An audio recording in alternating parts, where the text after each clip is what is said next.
Hello and welcome, and thank you for joining us today for this SPE Tech Talk with SLB. I'm your host for this broadcast, Carol Nachlik, coming to you from the Black Forest in Germany.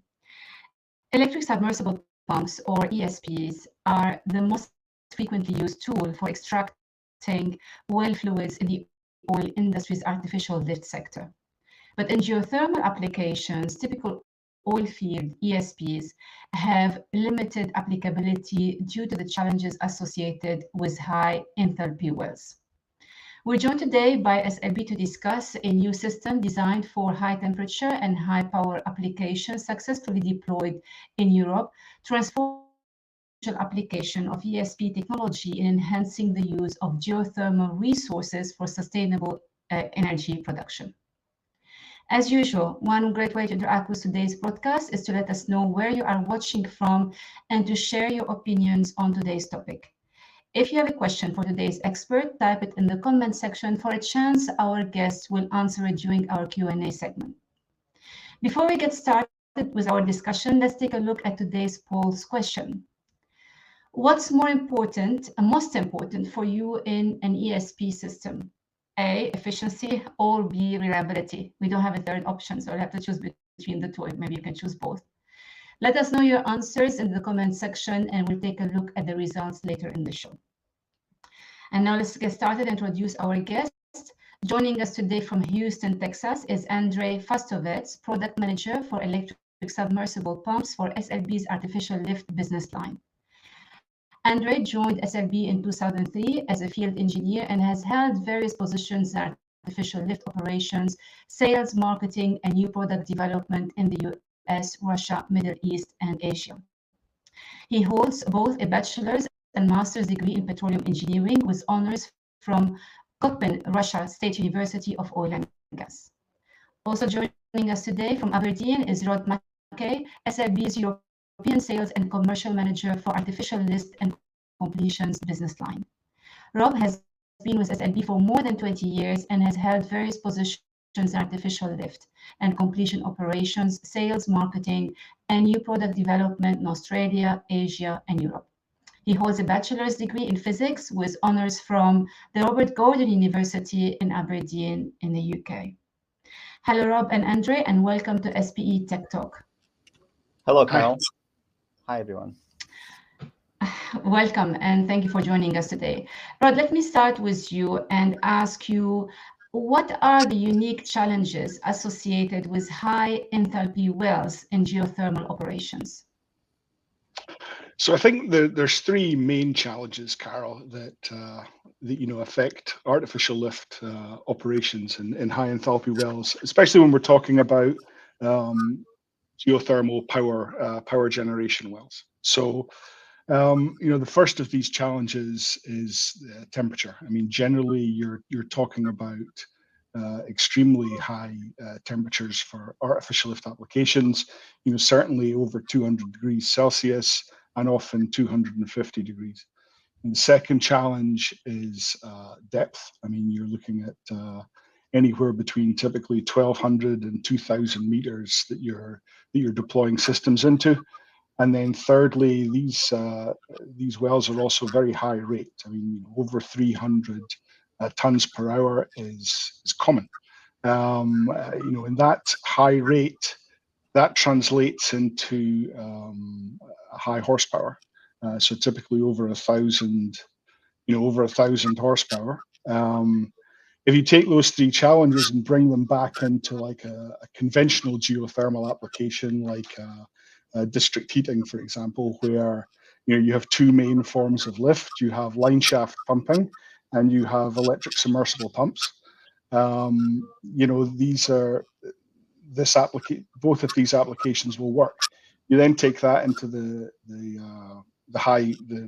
power generation side with high enthalpy, and for line shaft pumping, for example, here we're looking at a system that can, you're generally limited to a few hundred meters depth setting versus thousands of meters that you're talking about for high enthalpy for power generation.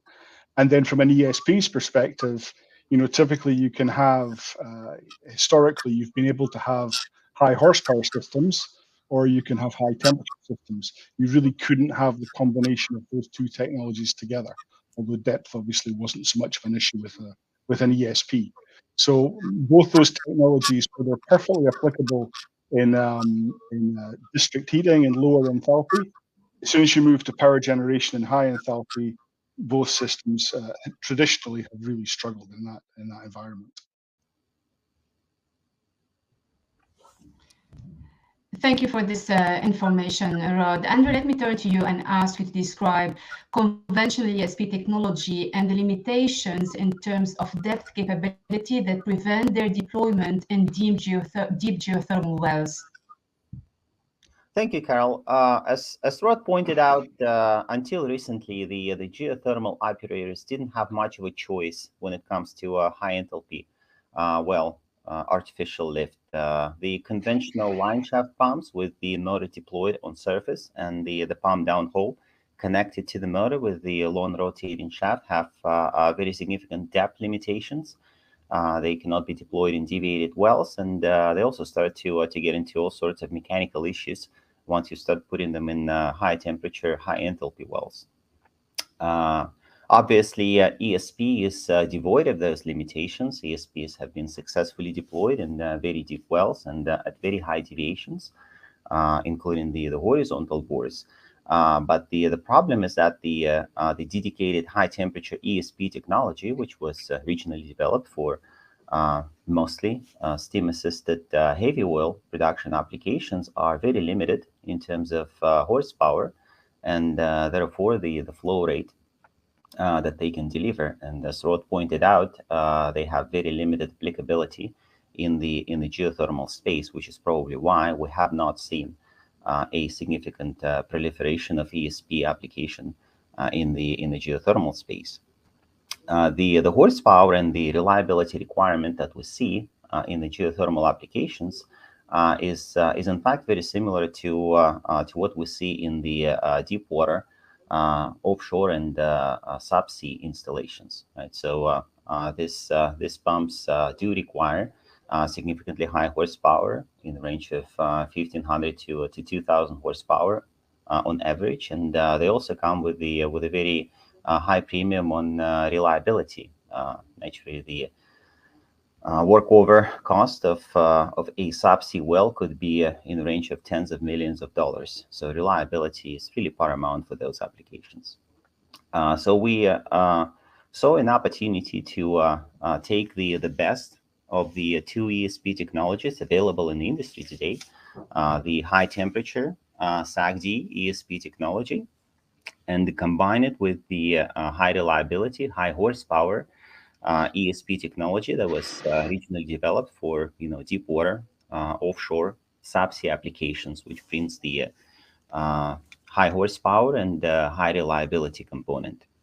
And this is essentially what we've been able to accomplish with the new high enthalpy geothermal ESP system, which is now applicable for high horsepower, deep deviated, high flow rate, high temperature geothermal wells. So you're essentially getting the best of both worlds. Yeah, that's good to get the best of both worlds. Thank you for this informative introduction to ESPs. But before we go to more details, I would like to pause and remind our viewers to get involved in the conversation. Type in any comment or question you have on today's topic now. For a chance, our guests will answer it during our upcoming Q&A segment. Andrew, I'm going to stay with you a little bit and then ask you to describe this ESP pilot experience and current track record. Thank you, Carol. I think the initial experience has been extremely positive. So we've been working very closely with a major geothermal operator in Turkey, working in the famous Kızıldere field. Those particular wells are high enthalpy wells in excess of 200 degrees centigrade, above 420-ish degrees Fahrenheit. So in those particular well conditions, the performance of a legacy ESP technology has been very unsatisfactory. So the longest run life that we've seen in those wells was anywhere from 1 to 2 months.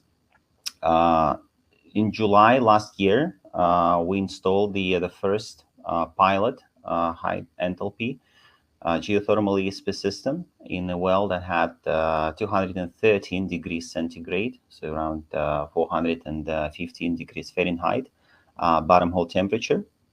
And that well has been, or that ESP system has been successfully operating ever since, successfully passing the 1 year target and continuing to press on.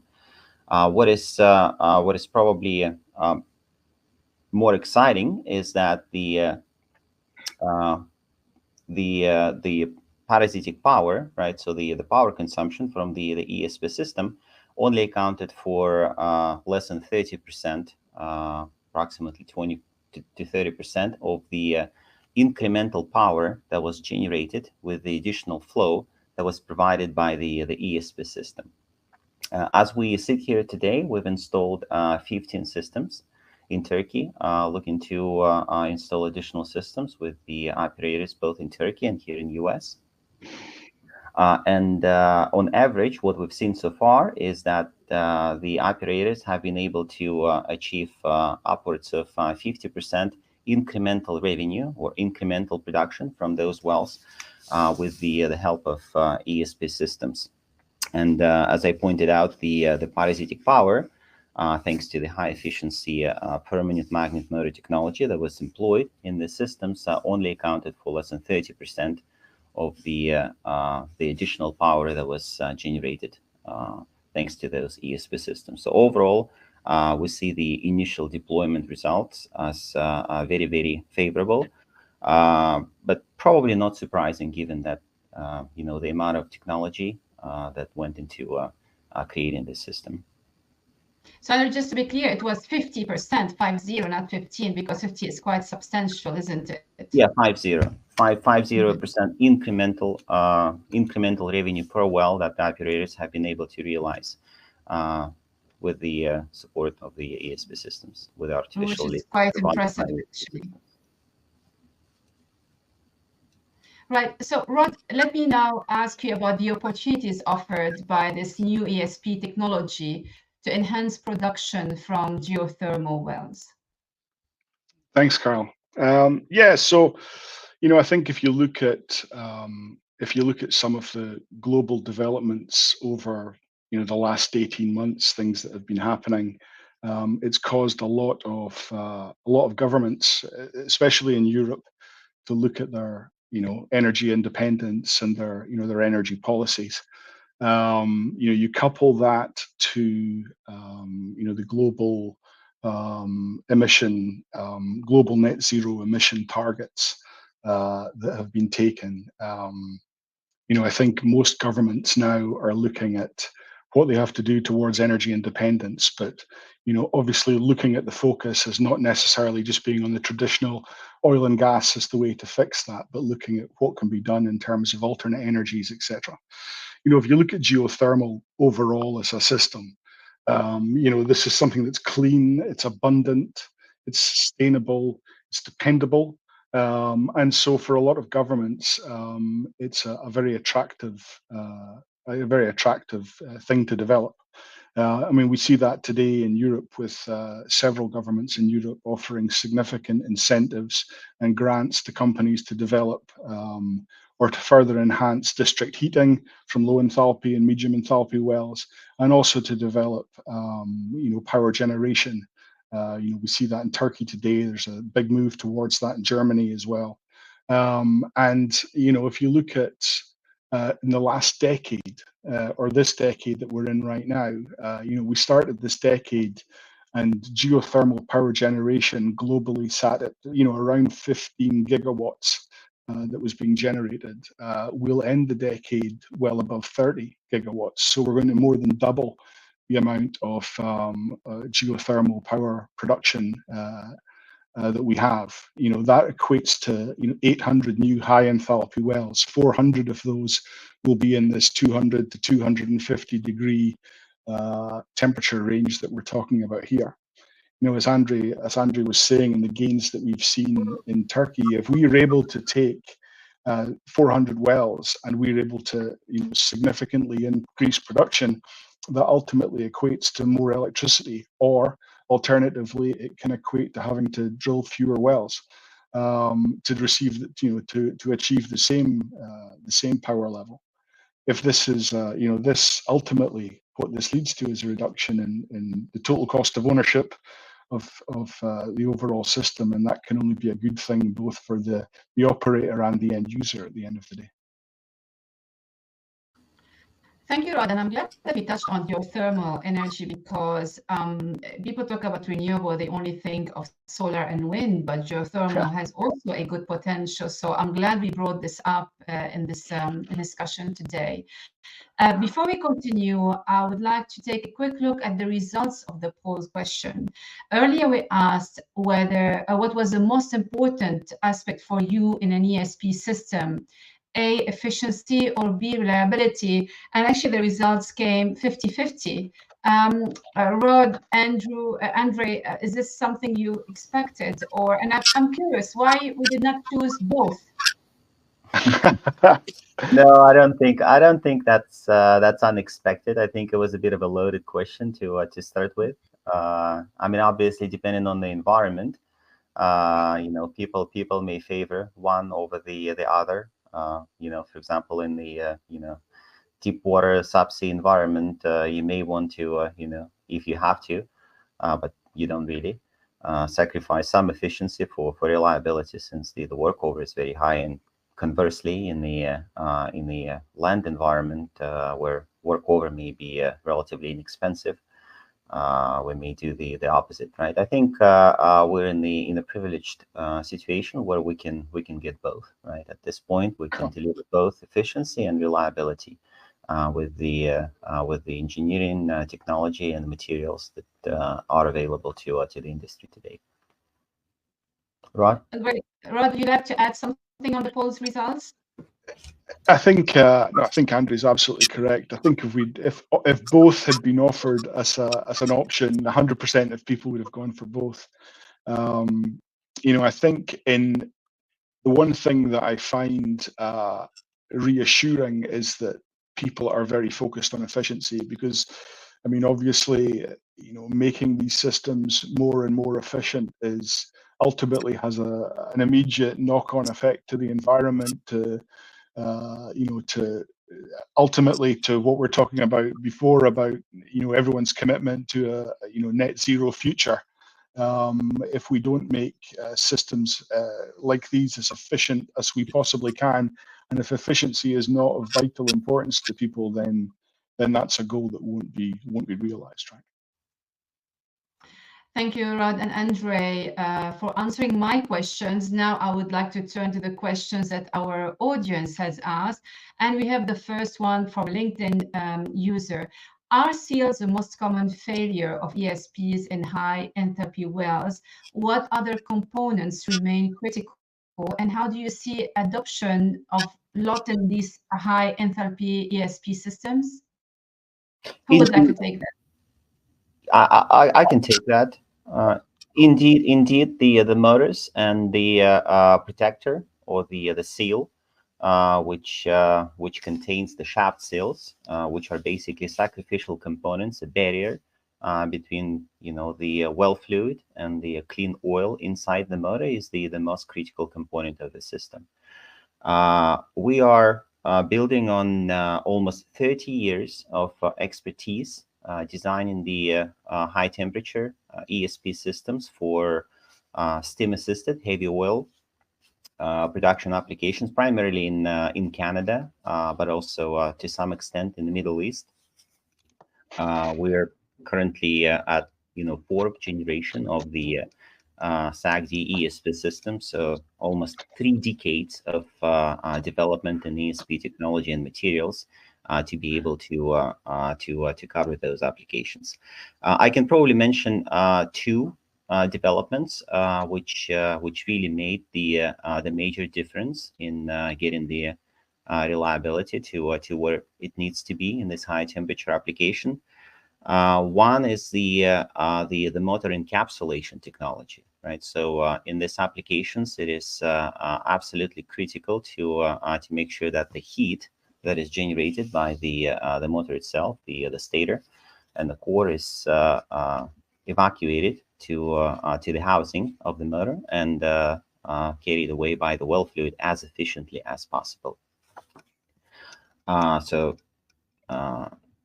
The technology that we've been able to develop with the encapsulation ensures that the stator is filled with the very high thermal conductivity and a very high electrical resistance compound that helps to provide superior dielectrics, but also helps to evacuate the heat, carry away that excess heat that is generated by the motor due to relatively low inefficiency that still exists even in the most efficient permanent magnet motor design, and ensure that the motor runs as cool as possible. So that would be the first, and the second is the advancements in the seal technology, and in particular the metal bellow shaft seals and compensation chambers that comes straight from the SAGD technology, the high temperature ESP that was developed for the SAGD applications, and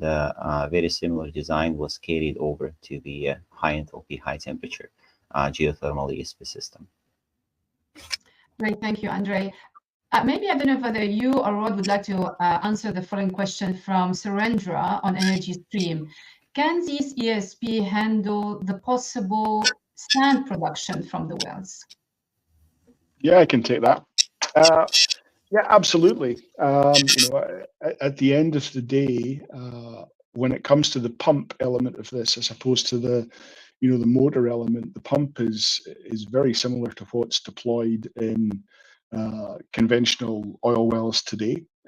So we have an array of technology that can be used to deal with sand production, whether it comes down to the metallurgy that the stages themselves are produced from, right through to the construction of the pump and the type and number of bearings that are installed in the pump. So yeah, there's no issues at all with operating in a high sand environment with these systems. That wouldn't be a concern. Thank you, Rod. We have a question from Kelsey Kutcher, also on Energy Stream. Are these ESPs meant for production of formation brine only, or could they be used in hot dry rock applications where we are circulating a refrigerant, maybe CO2? What wellbore sizes do these go up to? Andre, is this something you'd like to take? Question, I mean, or Rod, whoever, I mean, just either of No, it was just he was muted, that was all. Yeah. No, thank you, Carol. I think that's an excellent question. We're obviously very excited, as everybody in the industry, with the developments in the EGS and AGS, the enhanced and advanced geothermal systems. For the time being, we've been limited to hydrothermal resources, but obviously with the developments in the EGS and AGS, we could potentially take the geothermal technology anywhere and everywhere in the world, which is truly exciting. I can say that from the ESP technology standpoint, a very similar technology can be certainly deployed in those applications to circulate the refrigerant, whether it's liquid CO2 or water, if necessary. So we're very excited and very much looking forward to further developments in this space. We've heard some very exciting news from a number of startups here in US, and definitely keeping an eye on that. Thank you, Andre. Another question from Oguchukwu Okeke. How is it deployed?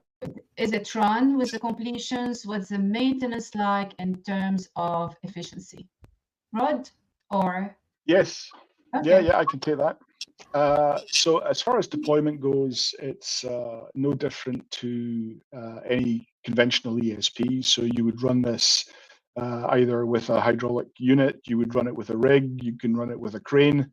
however your normal deployment method is, and obviously dependent on depth, etc.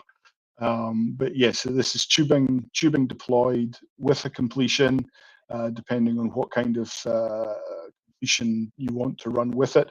There's no change here from a normal ESP. As far as maintenance schedule goes, a little bit different an ESP from a line shaft pump. There's no, if you like, in-well maintenance performed in these systems. So you install them and leave them to run, and hopefully they run for a very long time, and then you would pull the entire ESP assembly back to surface. There's no physical maintenance to change parts out while the system is deployed in the well. So in well, it's you leave it alone.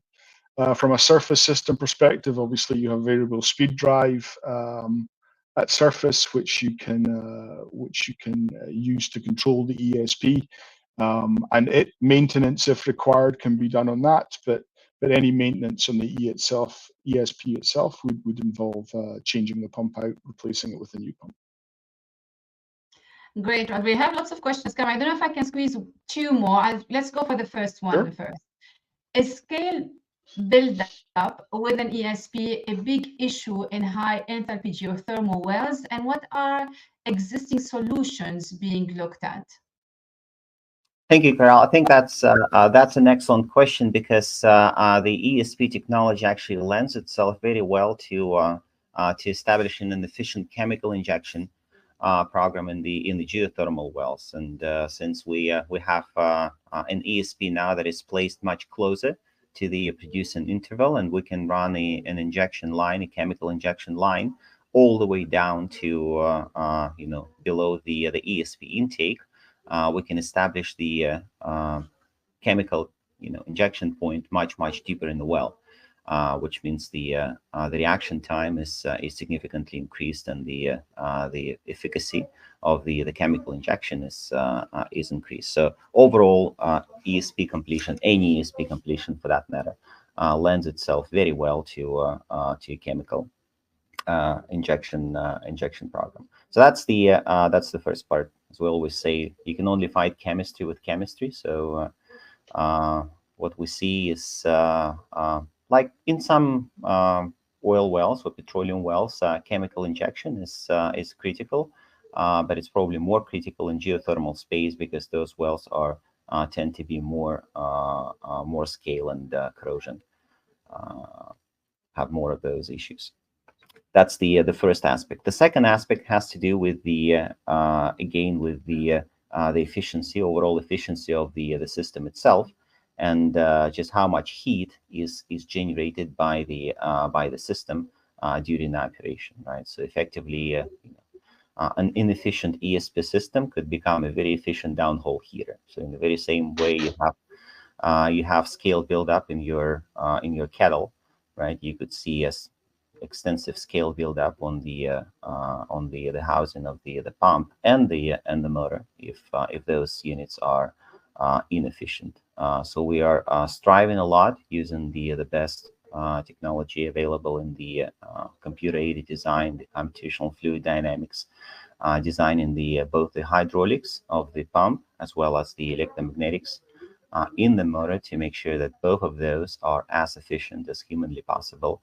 Which means as little additional heat as possible is generated to fight the scale buildup. Thank you, Andre, for this extensive answer. I would have loved to take more questions, but we reached the end of the show. And I want to thank Andre and Rod. We really appreciate you joining us for today's SPE Tech Talk on enhancing high enthalpy geothermal well production with ESP. As you can see, there's lots of engagement from the participants. How should people get in contact with you both to learn more about the subject?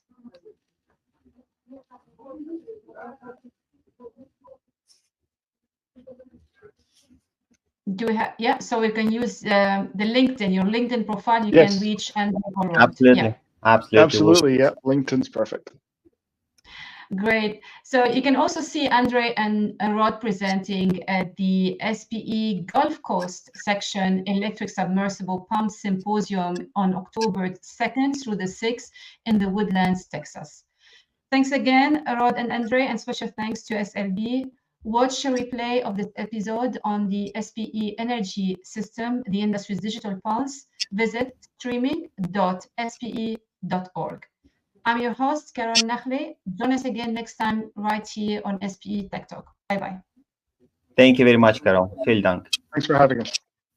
In a rapidly evolving energy industry, you need to stay ahead of the curve with relevant content available when and where it's convenient for you. You need the upgraded SPE Energy Stream, the global platform for high-quality content with the energy industry. Fuel your energy career with Energy Stream's sleek new look and easy access to top-quality technical solutions, insights and innovations, trending topics, thought leadership, market outlooks, and education. From original programs to exclusive SPE event highlights, this exciting, easy-to-navigate platform features insightful content delivered live and on demand. Explore insights from industry thought leaders. Then save the videos that interest you and watch them at your convenience.